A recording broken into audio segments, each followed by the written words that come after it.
By the end of 1862, the Civil War had raged across the U.S. for almost 2 years. From Fort Sumter, South Carolina, to Sharpsburg, Maryland, the war had taken its toll of lost lives, destroyed homes, and terrible devastation. On the home front, other problems had arisen. Northerners were beginning to lose faith in their government's ability to quell the rebellion. President Lincoln took action to strengthen the position of the Union. On January 1st, 1863, Lincoln officially signed the Emancipation Proclamation, a declaration of freedom for some of the slaves. If my name ever goes into history, it will be for this act. Technically, the proclamation only freed the slaves in the rebellious Confederate States. But there, Lincoln had little power to enforce his will. Yet, the proclamation did have an effect on the South's war effort. The South's allies, Great Britain and France, could not in good conscience support a country that believed in enslaving people. Though the nobles and the ruling class of Great Britain continued to support the South with supplies and the construction of warships, the vast majority of working-class people in England despised the idea of slavery. The inability of the South to deliver cotton to Europe during the war had cost 600,000 British to lose their jobs at the cotton mills. Many were starving. Yet, despite all these sufferings, they still supported the cause of freedom, and largely because of their actions, Britain never fully entered the war on the side of the South. Now the world knew the Civil War was for a higher cause: human freedom. The signing of the proclamation opened the door for many blacks, mostly already free Northerners and liberated slaves, to enlist into the Union Army and Navy. Though some slaves remained loyal servants to their Confederate owners throughout the war, thousands of unhappy slaves escaped to freedom when the Union troops moved through the Confederate States. In the South, some slaves worked for the Confederacy as cooks, stretcher bearers, and wagon drivers. African slaves also built gun emplacements and dug earthworks around important cities threatened by Union troops.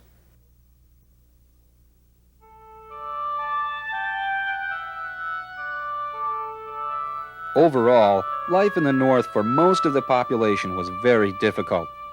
While husbands, fathers, and brothers were off to war, women were forced to take their place on the farms, in the factories, stores, and in the government offices. Women contributed to the war effort by supplying the troops with clothes and blankets, and by supervising sanitary programs, as well as working in factories manufacturing weapons and ammunitions. Ladies, I wish to thank you for letting me address you this afternoon. I need to speak to you on a matter of most importance. I am associated with the Sanitary Commission out of New York. Now, I know the war has been going on and we have given a lot of ourselves, but we need to give more.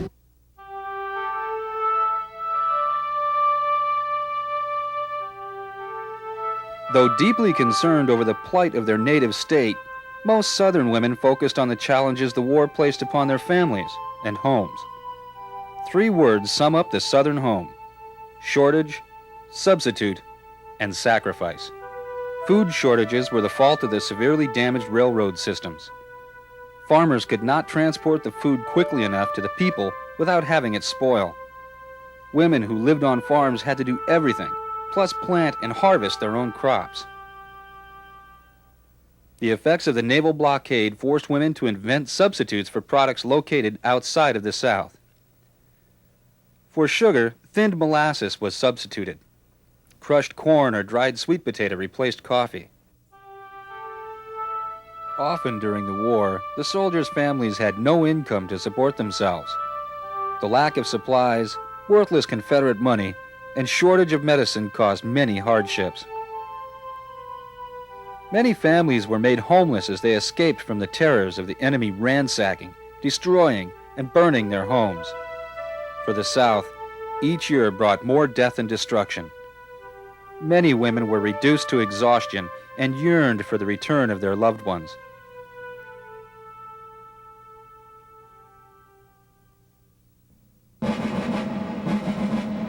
By the end of 1862, the Confederate forces west of the Appalachians had been completely sealed off by the Union troops, and so the focus of the war had shifted back to Virginia.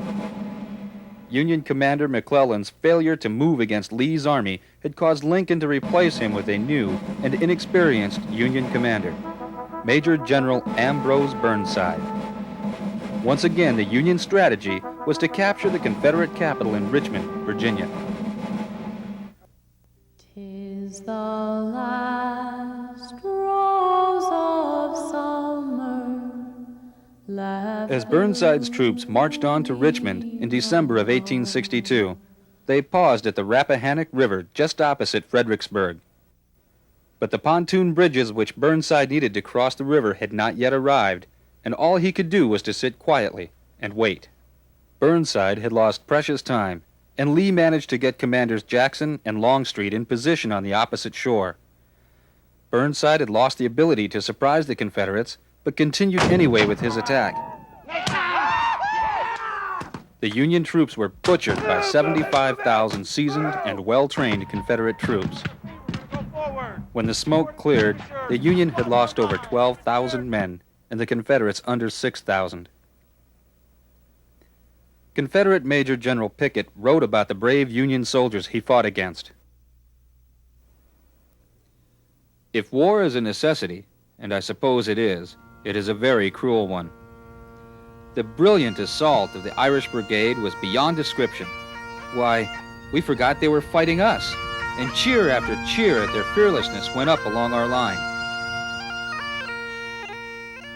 The Union loss at Fredericksburg, along with tension in the North over the war, drove Lincoln to reluctantly replace Burnside with General Fighting Joe Hooker.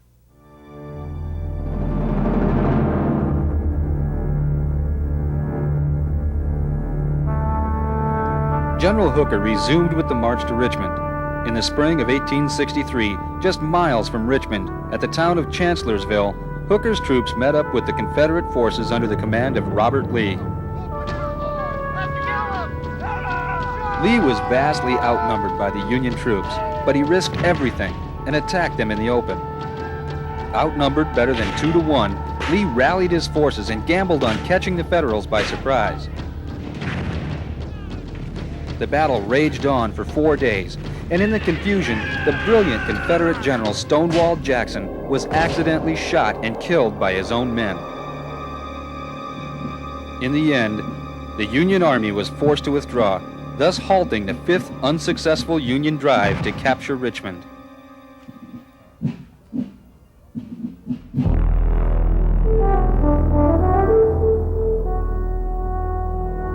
Early in June of 1863, with Confederate spirits high from the triumph at Chancellorsville, Lee began his second invasion of the North. If Lee could capture a northern city like Baltimore, or even the Union capital in Washington, perhaps they could dishearten the Northerners' stomach for the war, and even bring Great Britain and France to their side. In addition, an invasion of the North might cause Lincoln to pull Federal troops back from their relentless drive against Vicksburg, the last Confederate stronghold on the Mississippi River. Though General Hooker was given 90,000 men to stop Lee's advance, he failed, and in desperation, Lincoln appointed a 5th general to lead the Union, General George Meade.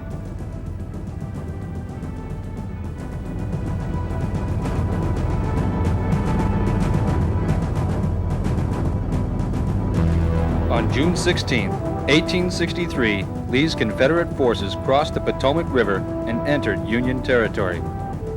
As Lee's troops marched across the Pennsylvania countryside, they seized livestock, food, and clothing from northern households. On July 1, 1863, Union and Confederate forces unexpectedly met at a place near Gettysburg, Pennsylvania, called Seminary Ridge. Gettysburg would prove to be the biggest battle ever fought in American history. As the fighting ensued, all divisions close by converged on Gettysburg. By the second day, 65,000 Confederates and 85,000 Union men were in the vicinity of Gettysburg. Lee sent Longstreet and his men to capture a hill known as Little Round Top, which lay at the southern end of the Union defenses. The Union commander, Chamberlain, had only a small number of men to defend the hill. Chamberlain's men were outnumbered 10 to 1 by the Confederates. They would have to hold it on their own till more reinforcements arrived. Within 90 minutes, Chamberlain had lost almost 1/3 of the men on Little Round Top. With their ammunition almost gone, they fixed their bayonets and in a bold maneuver charged at the Confederates in a last-ditch attempt to defend the high ground.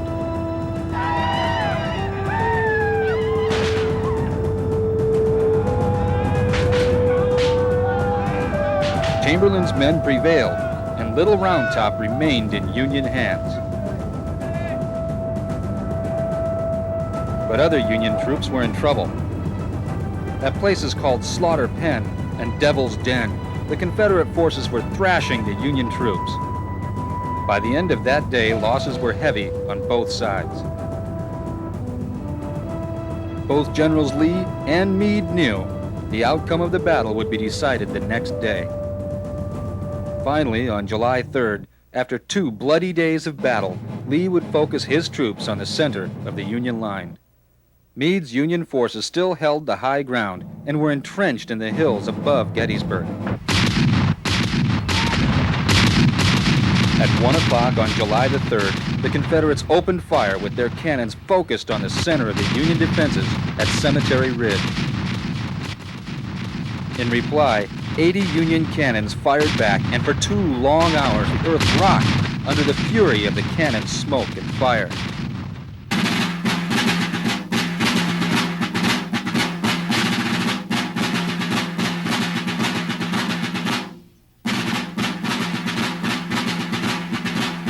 Finally, as the Union fire gradually slowed, Confederate Commander Pickett said to his men, "Up, men, and to your post. Don't forget today that you are from old Virginia."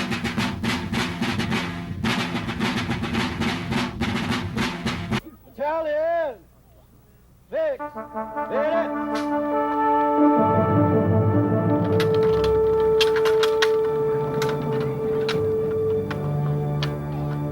Shoulder!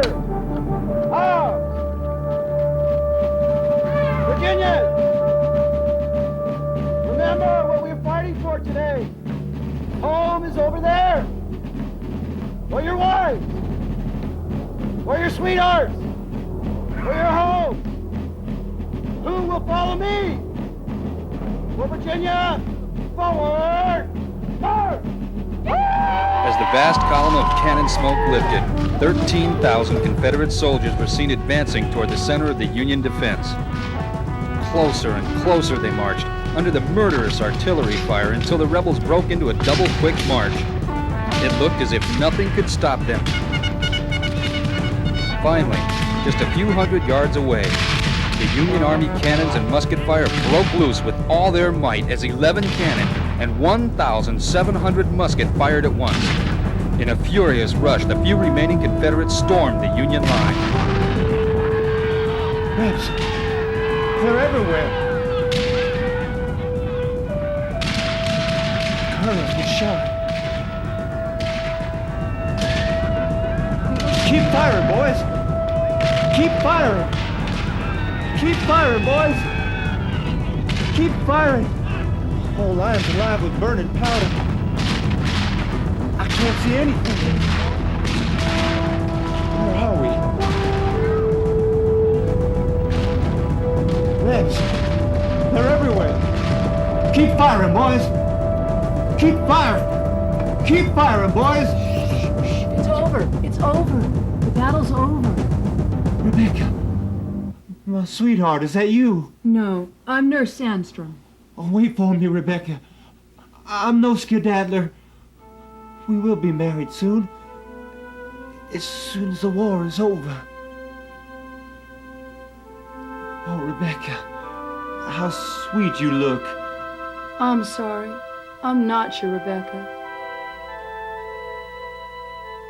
Now sit up.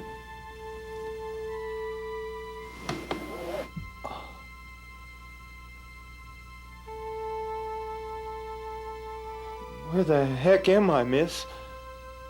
You're in Gettysburg, sir.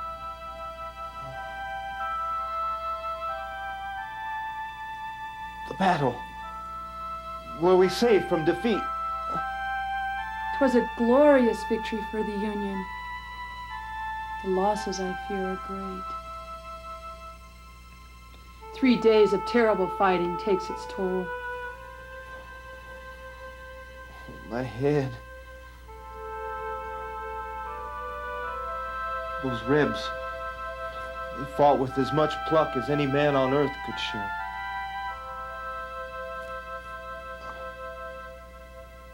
There are so many to care for.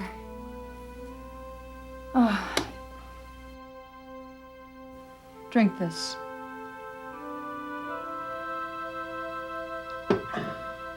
You must rest now.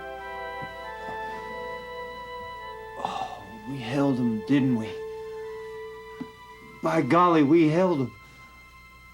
On the second day, they could have cut us off. But my boys held true. I must go. I'll try to send some food soon. On the third day, they gave us a fight on that charge toward us on Cemetery Ridge. There must have been 150 cannon converging on us for 2 hours. And then the whole Reb army came at us on the wide slope. I must go. I must tend to the others. I hope you and your Rebecca are together soon. Rebecca, my sweetheart. How I long to see her again. Many of the wounded remained for months in tents at Gettysburg, tended by surgeons and nurses. Out of 90,000 Union troops, there were 23,000 casualties. Of General Lee's 76,000 Confederates, almost 28,000 were dead or injured. Crippled, the rebels escaped back into Virginia and thus ended their deepest invasion into Northern territory. On November 19, 1863, President Abraham Lincoln gave a short speech to the crowd honoring the dead of Gettysburg. As he spoke at this dedication of the National Cemetery, his words were never forgotten. He closed with, We here resolve that these dead shall not have died in vain, that this nation, under God, shall have a new birth of freedom, and that government of the people, by the people, and for the people shall not perish from the earth.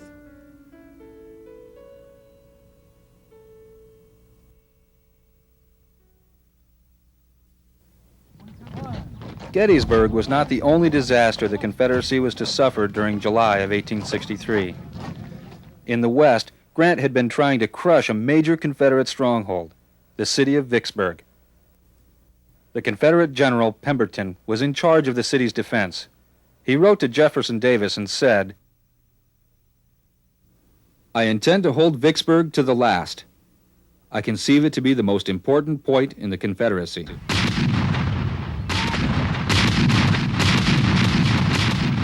Day and night for 6 weeks, General Grant's Union forces had rained a terrible storm of shot, shell, and mini bullets upon the city of Vicksburg.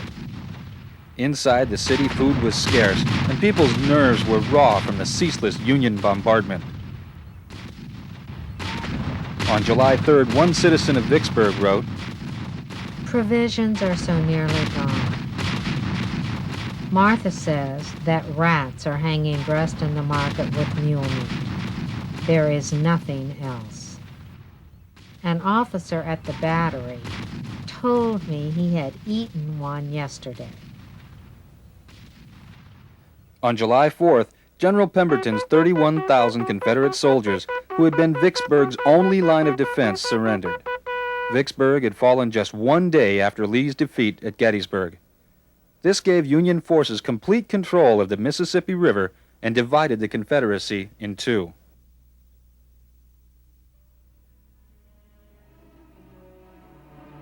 For many white Northerners, the ending of slavery, also known as abolitionism, was not acceptable. Many poor Irish immigrants believed that the free blacks wanted to take their jobs and were angry that they were being drafted to fight for the Negro's freedom. In July of 1863, at New York City, these immigrants violently reacted by torching abolitionists' houses and burning a black orphanage. Other riots occurred for the unfair practice that rich men could pay the government $300 to avoid the draft, the call to military service. The state of affairs in the North was very troubling for many, especially for President Lincoln.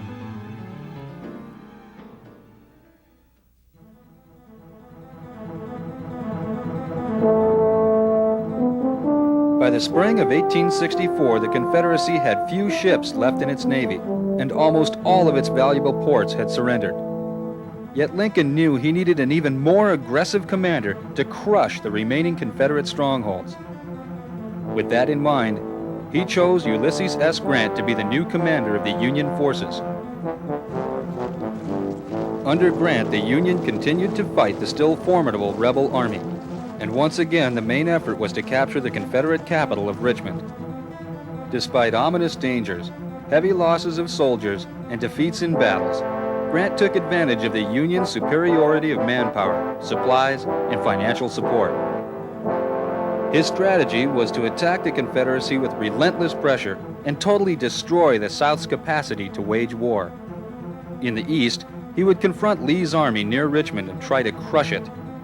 Grant would also send out Generals William T. Sherman and Phil Sheridan to decimate what was left of the Confederate Empire. Together, this vice-like grip would eventually strangle the South. General Grant's military plans also extended to the people, homes, food, crops, and goods of the Confederacy. Termed as total war, Union leaders purposely destroyed anything in their path, with the intent that the afflicted South would be forced to surrender.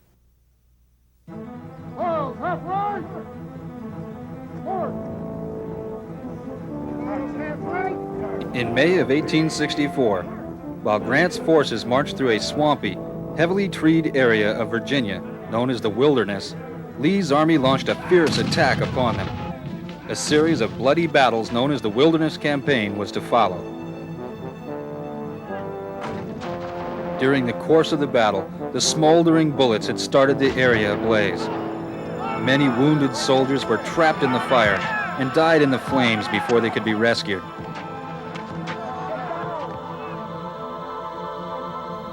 After 2 days, Grant's troops had taken a horrible beating and were forced to regroup.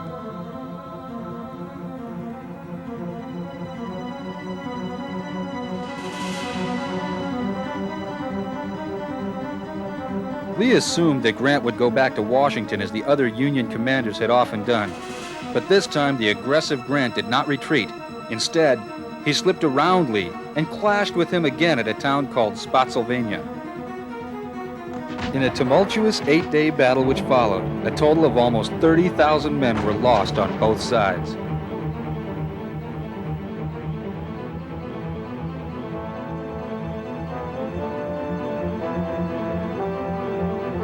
Again, Grant sidestepped Lee, only to collide with him shortly after at Cold Harbor. In one 20-minute engagement, Grant lost more than 7,000 of his troops. But Grant would not accept defeat and would let nothing stop him. Grant knew that no matter how bad his losses, he could always replace his men and supplies, something Lee could not do.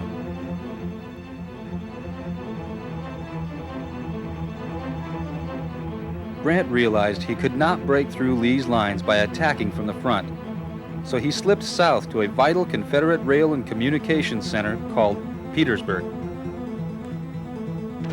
In a series of engagements at Petersburg, Grant could not break through Lee's defenses, so Grant put Petersburg under a siege and cut them off until they were forced to surrender. Grant sent out William Tecumseh Sherman and 3 armies of 60,000 soldiers to strike out and destroy Confederate railroad and supply communications. Sherman's armies propelled out of Chattanooga, Tennessee, and marched south to capture and burn down Atlanta, Georgia. Just as Sherman's troops took Atlanta, Navy Commander Farragut seized the last major Confederate stronghold at Mobile, Alabama. These 2 victories, Atlanta and Mobile, brought renewed hope to many Northerners, and in November of 1864, Lincoln won a toughly fought re-election as president. With Atlanta in ruins, Sherman set out to Savannah. and in a devastating 450-mile march to the sea, he destroyed almost everything in his path. His troops burned homes and farms, seized valuables, and destroyed food supplies as he executed Grant's policy of total war. I will make Georgia howl, claimed Sherman. The accounts from a former Southern slave tell the story of what it was like to be in Sherman's path. Look, Miss Nancy, this about the biggest pumpkin we grown since the war. Annie, I believe that's gonna make a mighty fine pumpkin pie.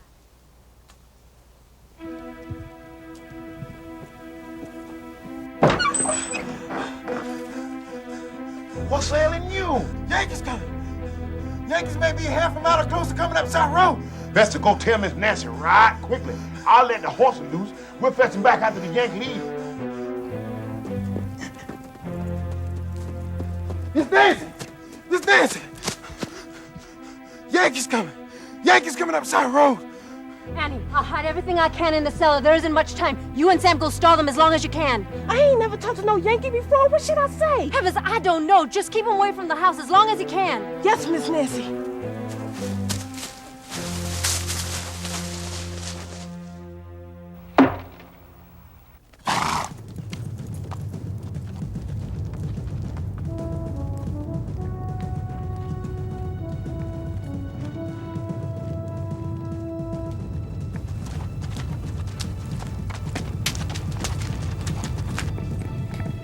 Roberts, you go find where they hid the valuables. Burnham, you come with me in the house. I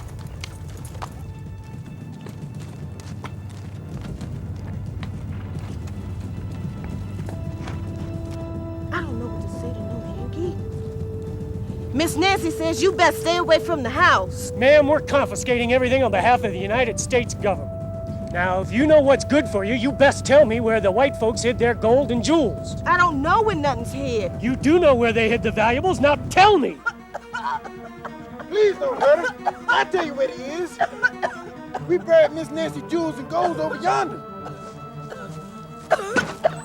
What's going on in here?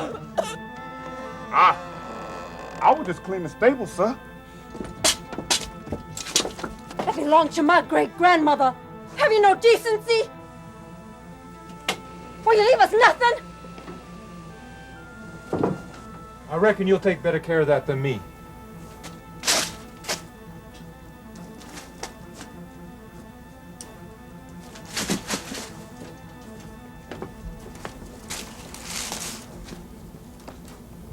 That's everything. Nothing of any value left. Well then,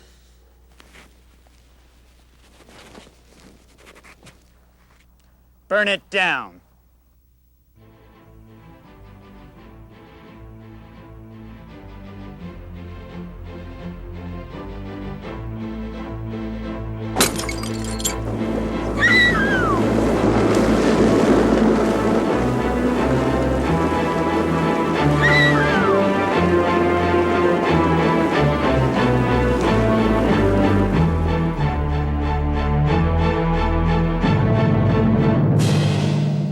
To further cripple the South, Grant sent out General Phil Sheridan and his troops to make a desert out of Virginia's lush Shenandoah Valley, one of the South's last remaining sources of foodstuffs. General Sheridan said, "A crow flying over the Shenandoah will have to bring his own rations." To many, this policy of total destruction was unimaginable and had never before been seen. Historians often refer to the devastation of Sherman's march and Sheridan's destruction in the Shenandoah Valley as the beginning of modern warfare, or total warfare.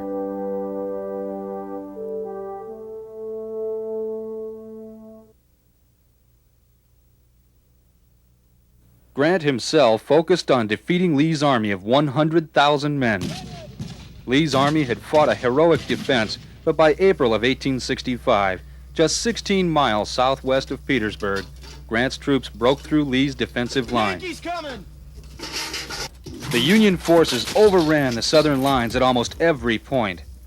Eventually, Lee and the Confederate government were forced to abandon their defenses at both Petersburg and the Confederate capital, Richmond. The Confederates burned their arsenals and warehouses to prevent the Yankees from getting guns and supplies. When the Union troops marched into Richmond, the city was battered and blackened. Out in the field, General Lee's half-starved Confederates struggled to maintain a fighting position until, finally, they were surrounded by Grant's army. Graciously, General Lee accepted General Grant's terms of surrender on April 9, 1865, at the small village called Appomattox Courthouse. The official document of surrender was signed on April 18, 1865. The surrender of Lee's army signaled the end of the Confederacy. On April 26, Confederate Commander Joseph Johnston and his 37,000 Confederates surrendered to General Sherman. Within a month, other Confederate generals, Taylor and Smith, had surrendered their troops. By May 26, 1865, the war was officially over. A total of almost 175,000 Confederates had laid down their arms. After 4 terrible years of war for both sides, the loss of 600,000 lives, an expense approximated at $10 billion, and the hopeless tragedy of destroyed homes, farms, and families, the defeated Southern states returned to the Union. Many Americans on both sides had fought and died for what they believed was right. Was the cost of the American Civil War worth it? Though the greatest struggles for the many black Americans to obtain true liberty lay in the years after the war. The war brought an end to the institution of slavery in the United States, and for many Americans, that was enough justification for the war. For most Americans, the Civil War also tested the strength of the American people to keep this nation under one government and proved their ability to preserve the Constitution of the United States of America.